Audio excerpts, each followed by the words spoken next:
So there's going to be a lot of hot takes coming out of this Barack Obama memoir, apparently. Jesus, by some of the early reviews here. This one here kind of touched on a topic that I've been keeping in my back pocket for a minute, and it mostly involves the Cuban vote. Well, now that everything's done and dusted for sure in Florida, and overperformance by the Republicans in general in Miami-Dade County, where a lot of Cuban immigrants, Venezuelan immigrants reside, and I don't know if you guys were aware of this, but on election night specifically, the hatred and just the absolute racist rhetoric that was going on in regards to Cubans, holy fuck, dude, it was way too much.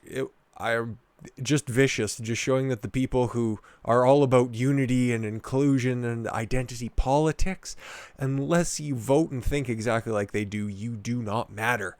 Calling for them to be white people just like Asians get lumped into the... it's so fucking bizarre. But in this video here, we're going to be jumping around a whole bunch because, I don't know, I'm kind of tempted to buy Obama's book, but I like to read for relaxation and decompression purposes, and this would do exactly the opposite. So, I don't know, maybe he'll read the audiobook and every fucking 3 or 4 seconds you can hear him go, or have CNN just give a applause track in the background. But yeah, like I'm saying here, we're going to be jumping around because there's a lot of stuff in this particular article that relates back to that Cuban American kind of, well, not even kind of, but absolute slander that happened on election night and in the aftermath of that. And one thing that's in here that is just a blatant contradiction, but that's what Barry was best known for. That and drone strike and kids from orbit. Former President Barack Obama accused Hispanic voters of being bigots, claiming that they ignored the current administration's racist immigration policies to vote for Donald Trump because he supports their views on gay marriage. Oh yeah? Okay. In 2016, President Trump was on stage with a LGBT flag. He is the first president, to go into office supporting gay marriage. Now, has he always? No. Has he always supported ideas that are traditionally left-wing, like abortion? Yes, he has in the past. Has he changed on those? Yes. But for Barry here to accuse Trump of not supporting gay marriage, or to say that the Hispanic community is a monolith when it comes to this, is, patently hypocritical. We can go to the old Washington Post, Obama's latest evolution on gay marriage. He lied about exposing it. Says David Axelrod, one of the former Democratic associates. I forget how he's linked to the Democratic National Party, but he's a pretty prominent figure there, and now he's a contributor to CNN. Who knew that pipeline has always been open like that? This is from 2015, by the way, when President Obama said during the 2008 campaign that he did not support marriage for same-sex couples. He did so because it was politically expedient, David Axelrod writes in a new book, Believer, My 40 Years in Politics, and this is by the Washington Post, as we can see up here. Obama publicly opposed same-sex marriage for years after that, in fact, until an interview with ABC News in 2012. Which also just so happens to be the first year the support for gay marriage crested opposition data from Pew Research, by the way, not exactly some fucking back alley think tank. And the year Obama was campaigning for re-election. I wonder why he'd do that. And we can see here, public opinion polls, 37%, and then all of a sudden, oh my god, in 2012 it got popular, and guess what, old flippy floppy Obama decided, hey, here, let me be clear. I appreciate a man sticking his dick in another man's ass. I've always been that way. Obama's evolution on marriage, his public one at least, and Axelrod's admission now that Obama always felt that way, was quite convenient and has served him well. But there has long been evidence that he held a stance prior to 2008, even as some of the evidence was disavowed by the White House. This is really weird to read something anti-Obama on the Washington Post, but it helps to go back into the archives to see that they weren't always an ideological echo chamber. In 1996, as an Illinois State Senate candidate, Obama indicated on a questionnaire that he supported same-sex marriage. In 2011, however, the White House Communications Director Dan Pfeiffer said the questionnaire was filled out by somebody else and that Obama has never favored same-sex marriage. Obama also frequently said attitudes on this issue, including his, were evolving, something many took as code for what was to come.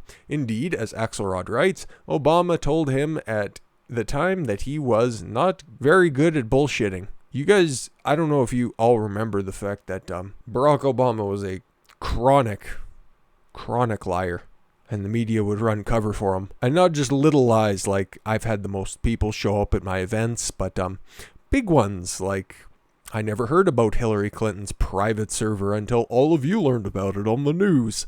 Meanwhile, he was, cited in a couple of subject lines and his direct email address on a bunch of different emails out there.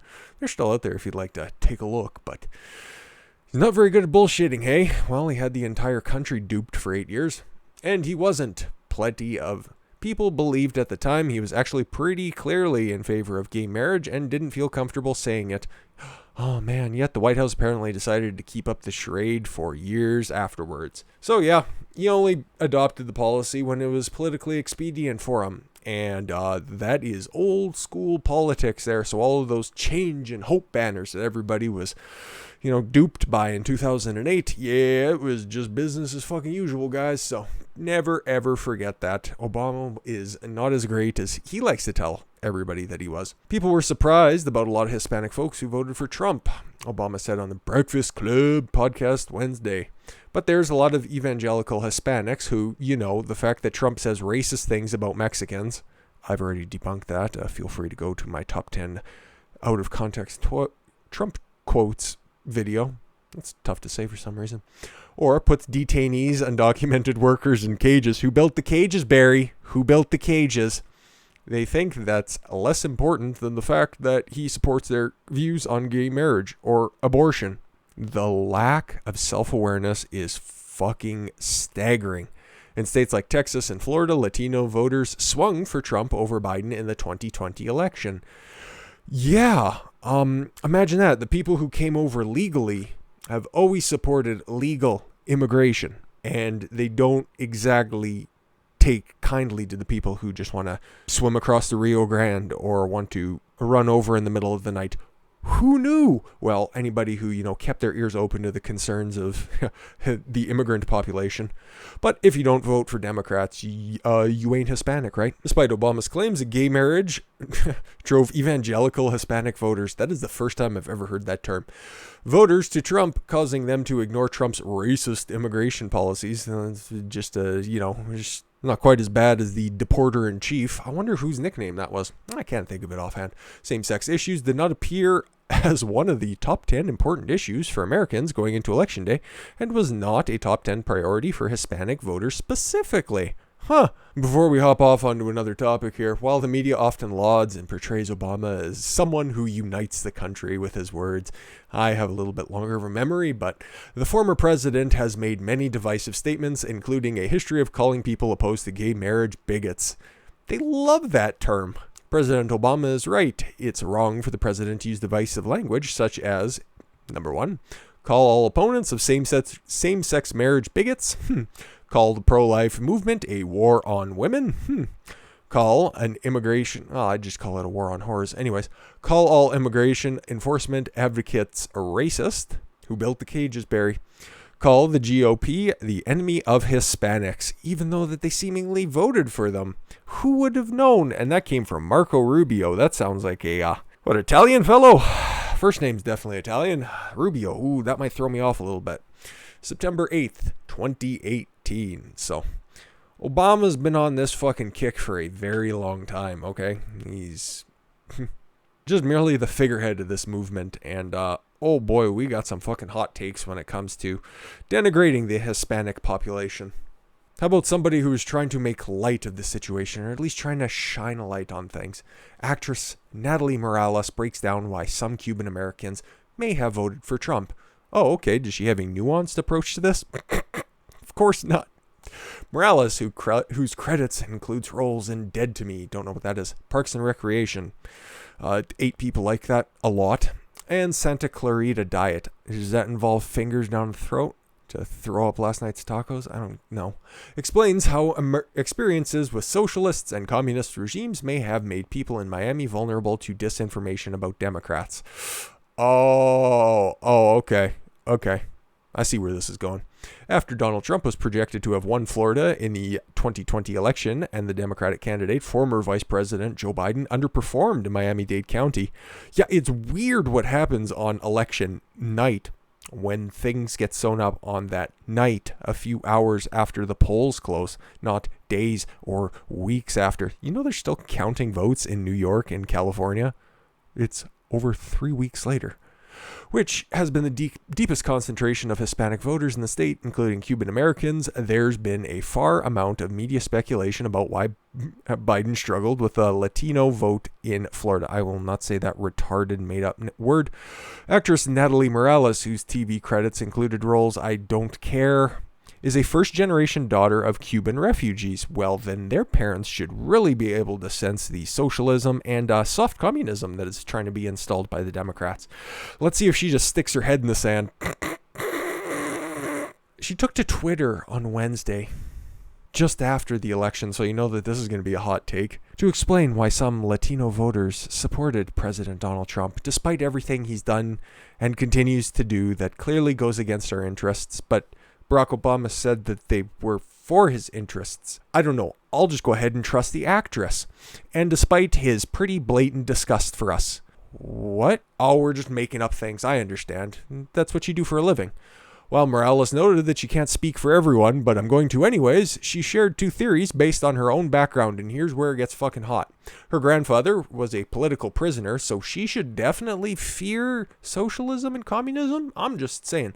An experience with friends and family members in Miami who voted for Trump. I'm sure they're all racist and bigots. Let's figure it out. They aren't racist. Oh, okay, good. I have one fear to cross off my list. They aren't bad people who want bad things for the world. Okay, good. No, wait a minute. She says more. There are 10,000% brainwashed. There we go. It can't be that, your family is evil. They just don't know the difference between a good policy and a bad policy. They're just clearly stupid people who are susceptible to truth. Huh. She goes on to explain why people in the state from Cuba, Venezuela, and all other Latino people who fled from poverty and violent, oppressive regimes may have been vulnerable to misinformation about the Democrats pursuing a socialist agenda. The likes of Bernie Sanders, AOC, Rashida Tlaib, Ilhan Omar, all of those staunch advocates for capitalism and democracy may have been, an argument that Trump repeated throughout his campaign. But yeah, it's not that anybody, seen the signs coming and voted that fucking red button as fast as humanly possible. But I'm pretty sure in Florida they have paper ballots and, nothing was fucked up over there. Yeah, let's see what this retard writes. The ads, Facebook videos, and misinformation targeting Florida since before Obama. Even though you talk to a lot of refugees from Cuba and Venezuela and they fucking hate Obama. Jorge Masvidal, the UFC fighter, his father, boy, does he have some fun things to say about Obama. Things I can't put up on the screen because I like my channels. About how all the Dems are radical socialist commies. That's being a little hyperbolic there, bitch. Have been wildly and continuously spread and also widely underestimated, and they work. They work because they use and abuse the trauma of my people. Latinos most affected. Morales wrote, this applies to Cubans, but also Venezuelans and all their other Latino people who fled from poverty and violent oppressive regimes. It's not like they'd be able to spot them out from a fucking mile away, stupid. They're just all clearly too stupid to realize that, as it says, the BS they see on Fox News has made them truly scared of a Bernie Sanders and anyone like him, even Latina, AOC. It's not like they've openly advocated for breadlines because that's a good thing, or honeymooned in Moscow, like Bernie Sanders. But why would you fear somebody like AOC? It's not like she's a surrogate for those ideas, her and her little crew of entitled broads. But no, it couldn't be any of that. No, they're just all clearly brainwashed, and they don't think like you, therefore they're evil, right? But speaking of somebody who's ideologically possessed, this is what was the hottest take election night from Ida Bay Wells, or Hannah Jones, as she's known to her friends. If you aren't familiar with the name, bless your heart, because you're in a better position than most people who are familiar with those wretched vowels and consonants slapped together all stupidly, like the 1619 Project is, that claims that America was not founded in 1776. Okay, and that it was formed in 1619 on a slaveocracy. Yeah, she made it all up. There is no historical basis in that. She has even said as much. Feel free to research that fucking mind trip if you'd like to, lose a few brain cells. But here's what dumbass had to say on election night, November 3rd. You say there, one day after this election is over, I'm going to write a piece about how Latino is a contrived ethnic category that artificially lumps white Cubans. White Cubans. And she has the balls to talk about contrived ethnic categories and puts white Cubans up there. With black Puerto Ricans and indigenous Guatemalans? This bitch just loves $10 words and helps explain why Latinos support Trump at the second highest rate. Ooh, that one fucking hurts. People are consistently surprised how Latinos trail only white voters in their support for Trump, but this is simply an unsophisticated understanding of the Latino as a category. As the Latino, she couldn't sound like more of a racist, as a category created by white people. Do white Cubans as a group identify naturally with Mexicans in camps? This bitch is totally fucking off her rocker. I've studied and traveled to Cuba. Clearly not hard enough, or, unfortunately he came back. The Dominican Republic and Brazil. Noted communist regimes, the last two.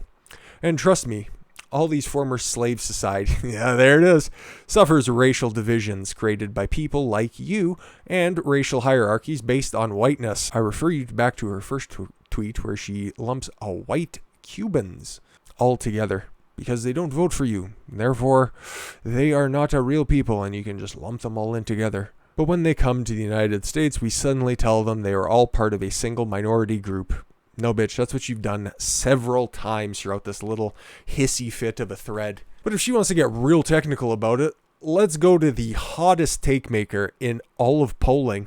How about the sad state of Nate Silver, who is still wandering around somewhere in the woods trying to tell people that my projections were right. I said that some of the states they had a chance, therefore I was still right. If anybody listens to pollsters in the next set of elections, I hear a lot of mental institutions are already taking reservations, so I'll consider it and find one that's hopefully on the water. At the same time, although the eventual results were not at all apparent on election night, Biden won 3 traditionally blue states that Clinton had lost in 2016. Who, buddy? Michigan, Pennsylvania, and Wisconsin. He already has hot takes in the first sentence. In part by improving on her performance among white voters and 4-year college degrees, and also surprising support by the black community, and even eclipsed that of Barack Obama in 2008. Who would have known Joe Biden, old Mr. Racial Jungle himself, is more popular among black people? I never would have thought it.